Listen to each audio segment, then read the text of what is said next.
आज माझं शरीर इथेच थांबतंय, पण माझं मन, माझी तळमळ, माझं स्वप्न महाराष्ट्राच्या प्रत्येक गावात, प्रत्येक माणसात जिवंत राहील. मी आयुष्यभर कठोर बोललो, कधी रागावलो, कधी न झुकणारा वाटलो, पण माझ्या प्रत्येक शब्दामागे महाराष्ट्रावरचं अपार प्रेम होतं.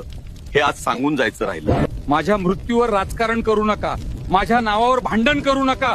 फक्त महाराष्ट्राला एक ठेवा, माणुसकी जपा. हेच माझं शेवटचं मागणं आहे. आज मी निघतोय, पण अभिमानानं निघतोय, कारण मला महाराष्ट्र मिळाला. जय महाराष्ट्र.